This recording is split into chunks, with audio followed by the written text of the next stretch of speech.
నటరత్న ఎన్టీఆర్కు ఎంతో కలిసి వచ్చిన సంవత్సరం 1962. ఆ ఏడాది ఆయన నటించిన 10 చిత్రాలు విడుదలయ్యాయి. వాటిల్లో గులే బకావళి కథ, భీష్మ, గుండమ్మ కథ, మహామంత్రి తిమ్మరుసు, రక్త సంబంధం, ఆత్మబంధువు చిత్రాలు విజయభేరి మ్రోగించాయి. ఆసక్తికరమైన విషయం ఏమిటంటే, రక్త సంబంధంలో అన్నా చెల్లెళ్ళుగా నటించిన ఎన్టీఆర్, సావిత్రి ఆ సినిమా విడుదలైన 43 రోజులకు వచ్చిన ఆత్మబంధువులో భార్యాభర్తలుగా నటించి అలరించారు. అంతకుముందు వచ్చిన గుండమ్మ కథలోనూ వారిద్దరూ జంటగా నటించారు. ఈ 3 చిత్రాలు సిల్వర్ జూబ్లీ జరుపుకోవడం విశేషం. అరుదైన ఈ రికార్డ్ ఎన్టీఆర్, సావిత్రిల సొంతం. సారథి సంస్థ హైదరాబాద్లో స్టూడియో నిర్మించి ఆణిముత్యాల వంటి ఎన్నో చిత్రాలు నిర్మించింది. అందులో ఎన్టీఆర్ చిత్రాలు 2 ఉండడం, అవి 2 శివాజీ గణేషన్ తమిళ చిత్రాలకు రీమేక్ కావడం విశేషం. అవి కలసి ఉంటే కలదు సుఖం, ఆత్మబంధువు. ఈ 2 చిత్రాల్లోనూ మహానటి సావిత్రి హీరోయిన్గా నటించారు. వీటిల్లో ఆత్మబంధువు చిత్ర విశేషాలు ఈ వీడియోలో చూద్దాం. ఆత్మబంధువు చిత్రానికి ప్రేరణగా నిలిచిన చిత్రం శివాజీ గణేషన్, షావుకారు జానకే జంటగా నటించిన పడిక్ కాదమేదయి. అయితే దీనికి మాతృక బెంగాలీ నవల జోగ్ బియోగి ఆధారంగా అదే టైటిల్తో 1953లో వచ్చిన బెంగాలీ సినిమా.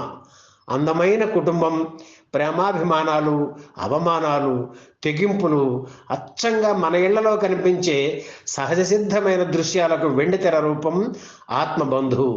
మహానటి భానుమతి భర్త రామకృష్ణారావు దర్శకత్వం వహించిన ఈ చిత్రంలో ఎస్వి రంగారావు, కొడుకులుగా ఏడిది నాగేశ్వరరావు, అల్లం నరసింహారావు, కూతురిగా గయ్యాళి పాత్రలో సూర్యకాంతం నటించారు. ఆమె కొడుకుగా రాజబాబు నటించారు. సమాజం చిత్రంతో పరిచయమైన రాజబాబు ఇందులో కాస్త నిడివి ఉన్న హాస్య పాత్రలో నటించి అందరినీ నవ్వించారు. రంగారావు చేరదీసి పెంచిన అనాథ పాత్రలో ఎన్టీఆర్ అత్యద్భుతంగా నటించారు. ఇక మహానటి సావిత్రి అభినయం గురించి చెప్పనక్కర్లేదు. పరిణతి చెందిన నటనతో అలరించారు.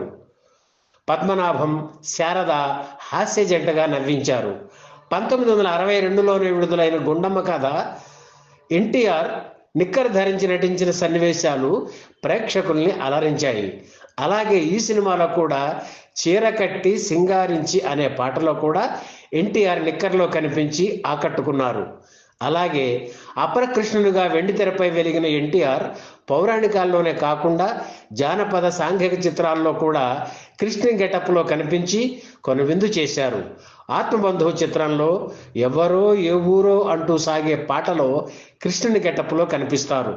తమిళ వెర్షన్లో సీరియస్నెస్ ఎక్కువ, కానీ తెలుగులో రచయిత సముద్రాల రామానుజాచార్య రేలంగి, పద్మనాభం, సూర్యకాంతం పాత్రల ద్వారా వినోదాన్ని అందించారు. కేవి మహదేవన్ స్వరపరిచిన ఈ సినిమాలో పాటలన్నీ హిట్టే. ముఖ్యంగా నారాయణ రెడ్డి రాసిన అనగనగా ఒక రాజు అనగనగా ఒక రాణి పాట పెద్ద హిట్.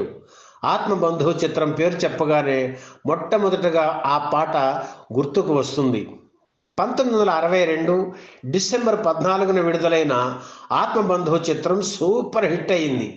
ఆ తర్వాత ఇదే కథను 1967లో ఏవిఎం సంస్థ భీమ్సింగ్ దర్శకత్వంలో హిందీలోకి మెహర్బాన్ పేరుతో రీమేక్ చేసింది. సునీల్ దత్, నూతన్ జంటగా నటించారు.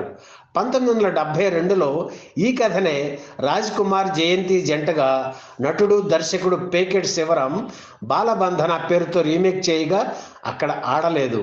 కారణం అప్పటికే ఎన్టీఆర్ నటించిన ఆత్మబంధువు చిత్రం అక్కడ రిలీజ్ అయ్యి హిట్ కావడమే. తరువాతి రోజుల్లో శివాజీ గణేషన్ హీరోగా భారతీయ రాజా తమిళంలో ముదల్ మర్యాదయి చిత్రాన్ని తీశారు. రాధ కీలక పాత్ర పోషించిన ఈ చిత్రాన్ని తెలుగులో ఆత్మబంధువు పేరుతోనే రిలీజ్ చేయడం గమనార్హం. ఎన్టీఆర్ ఆత్మబంధువు చిత్ర ప్రేరణతోనే ఆయన నటవారసుడు బాలకృష్ణ నటించిన రాము చిత్రం రూపొంది హిట్ కావడం మరింత విశేషం. ఈ వీడియో మీకు నచ్చితే లైక్ చేయండి, షేర్ చేయండి, వెంటనే సబ్స్క్రైబ్ కూడా చేయండి.